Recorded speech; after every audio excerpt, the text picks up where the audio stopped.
question will be from Honorable Mokgalapa. Thank you very much, House Chairperson. Mr. President, the Tokyo International Conference on Africa Development, like the Forum on Africa and China Cooperation, has given Africa a raw deal in terms of the big empty promises that were made in terms of infrastructure development. You would agree that Africa is still lagging behind in as far as infrastructure is concerned.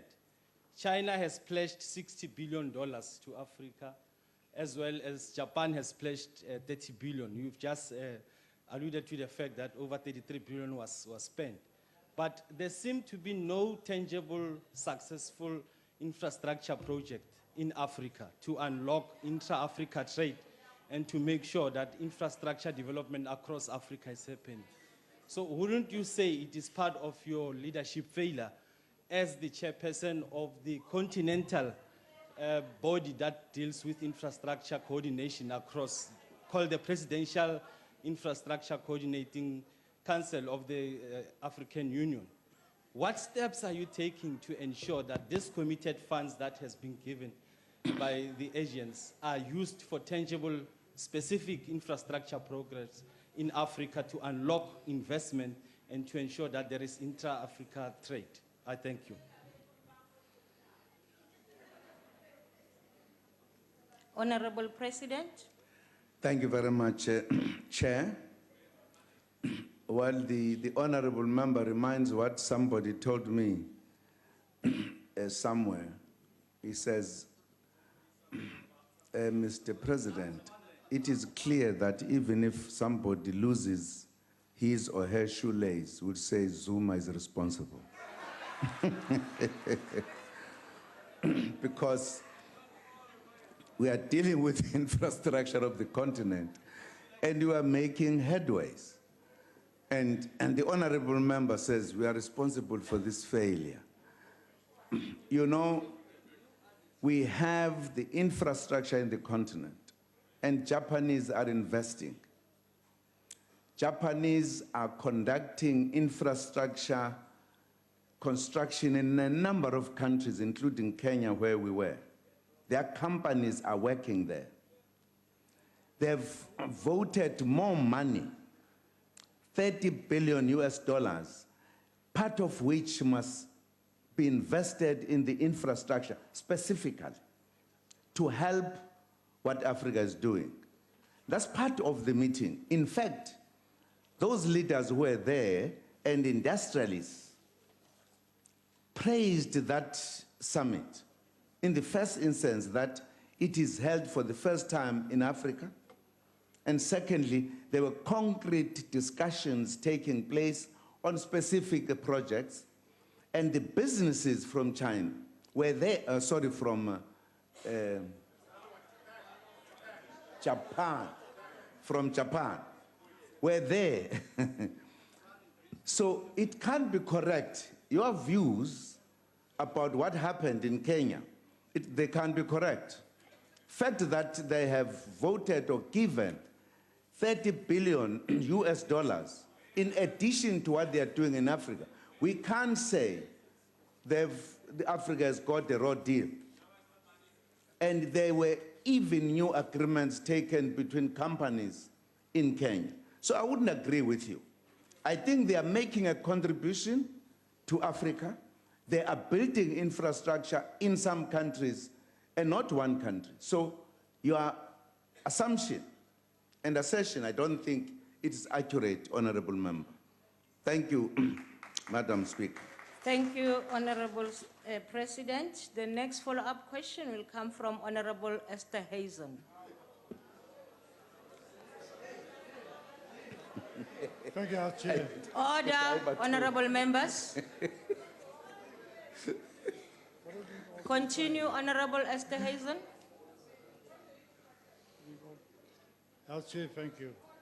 Mr. President, South Africa being Japan's largest trading partner in Africa, and you mentioned about 140 Japanese companies active in this country. My question, with Japan one of the leading manufacturers in the world on the renewable energy products. How many of these jobs that was created are in the energy sector, and specifically what concrete steps are being taken by the two governments to share technology in the renewable energy sector and create jobs therein, giving this government's clear stance now on proceeding with nuclear energy, despite the Minister of Finance saying that we cannot afford the same? Thank you. Thank you, Honorable President. Thank you, Madam Speaker. Yes, Japanese companies are involved in the renewable energy, and that's one of the areas they are active in. And indeed, they are active in many other areas. And we work with them very well.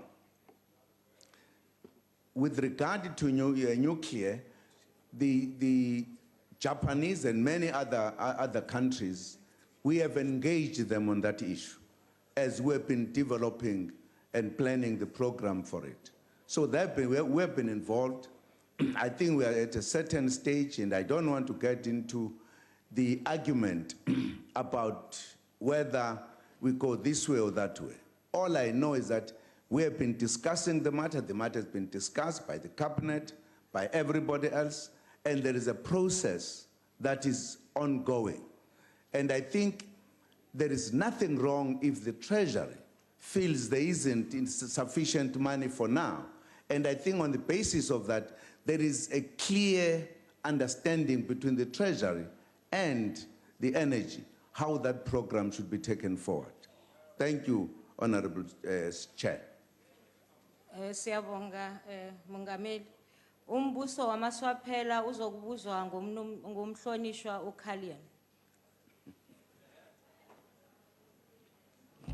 Thank you, Mr. President. Japan is very magnanimous and generous to Africa, and you've acknowledged that. Now, I would like to ask you, do you not think that this aid is actually a tool of diplomacy? Because Japan wants a permanent seat on the United Nations. And I ask you, sir, would South Africa abide by the AU Isolini consensus, where it wants 2 permanent seats for Africa? Or would you say that you would support our benefactor, who is Japan, for a seat on the UN Security Council? Mhlonishwa Mongameli. Fortunately, Slalo, at a different meeting, not in the summit, at a bilateral meeting between ourselves and Japanese Prime Minister, this matter was discussed, not for the first time. The Deputy President was in Japan.